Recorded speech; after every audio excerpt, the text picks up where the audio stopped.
Mirdita të gjithëve, sot do t'ju tregoj historinë e aktorit të famshëm shqiptar Nikolin Gjoja. Them shqiptar sepse do t'ju tregoj janë dy arsye të rëndësishme që pse po e bëj këtë video.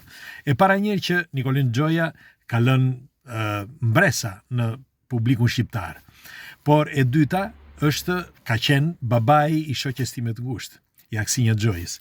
Dhe teksa shikoja dje një film, sepse duhet të dini që unë her pas here shikoj në një film, kur kam kohë, shikoj në një film të vjetër, nga ta filmat e vjetër shqiptar.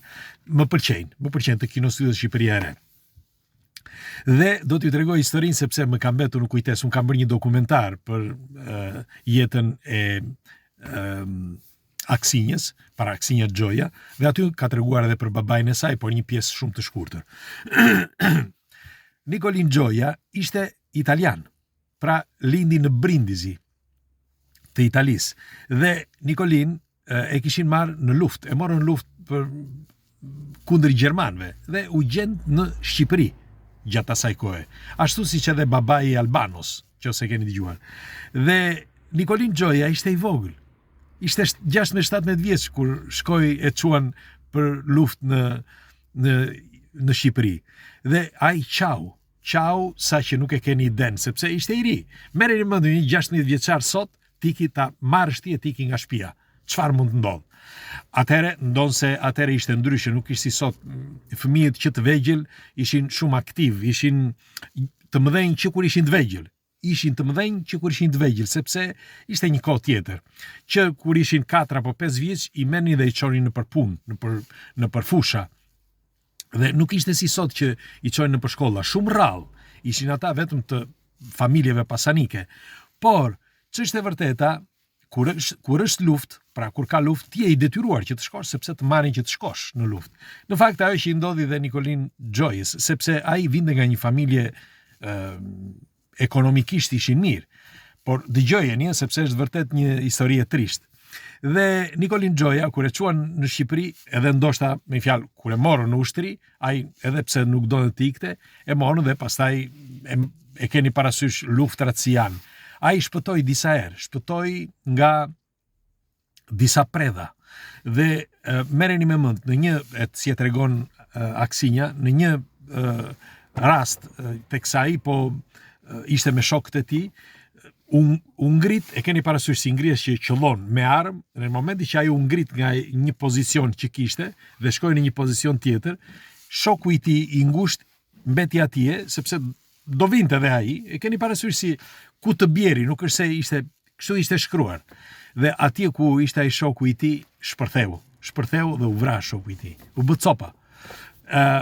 Në atë vit, pra në vitin 1944, gjermanët shkonin dhe i merrin të gjithë italianët dhe i vrisnin. E dini mirë këtë, dhe shqiptarët ku mundeshin i fshihnin, pra i marrin në shtëpitë e tyre.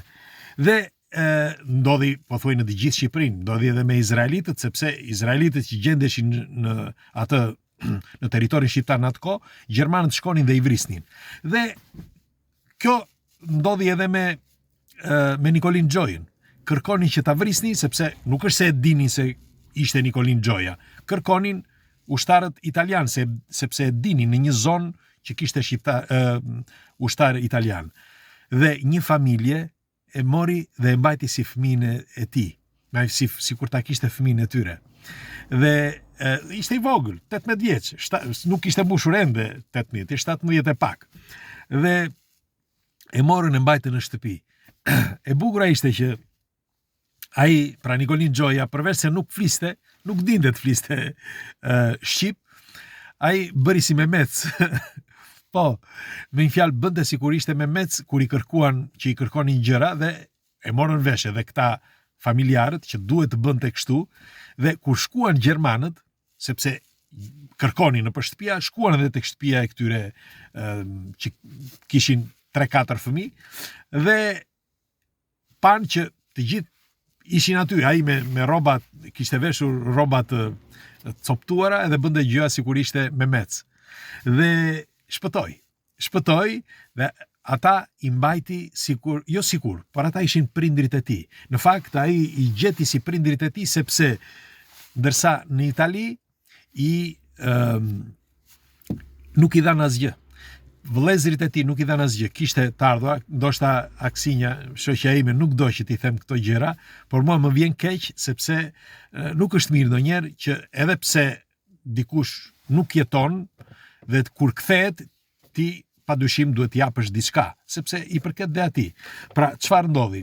Kur Aksinja erdhi në Itali dhe kërkoi prindrit e fjalë gjyshit e saj, nuk u bën. Kishin frikë se mos kërkonte pasuri, sepse i thanë që ne nuk e dinim që ai jetoi, sepse Nikolin Gjoja jetoi deri në vitin, më duket vishin vitin 1987.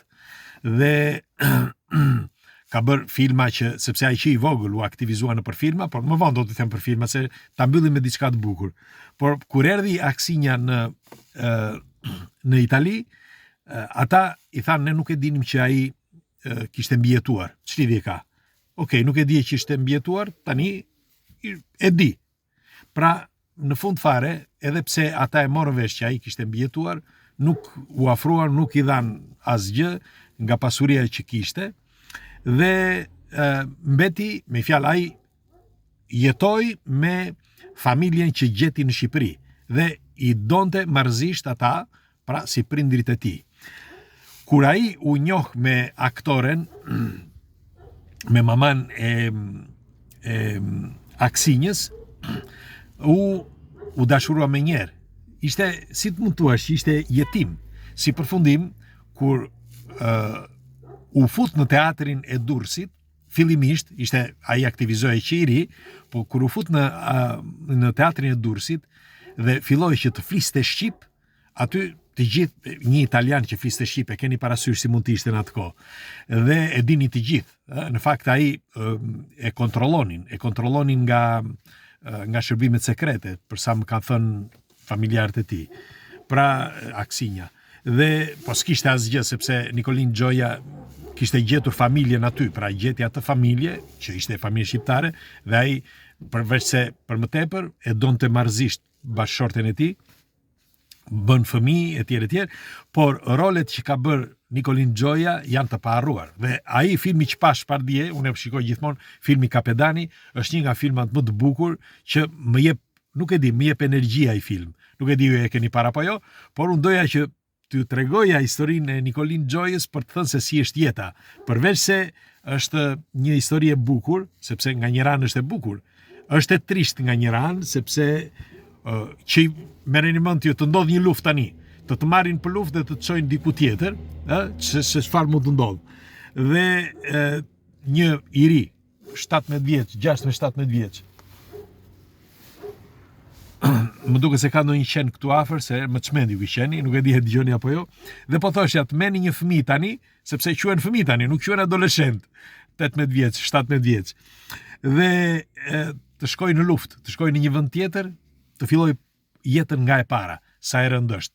Por nga ana tjetër, ai triumfoi. Sepse në kinematografinë shqiptare ishte një nga personazhet që bëri histori.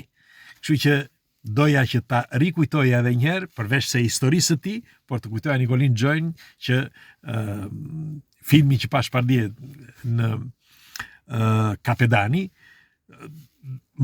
jo vetëm më jep energji, po më kujton vitet e atërshme, pra kur isha fëmijë edhe unë, kur isha i vogël, kur isha edhe unë në atë kohë që shkoja dhe bëja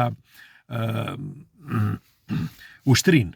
Nuk e di kush nga ju ka bërë ushtrin, ose kush nga ju i mban mend këta filma. Pres komentet tuaja që ta diskutojmë dhe të flasim edhe për këto, sepse janë pjesë të jetës sonë. Jemi rritur me këto.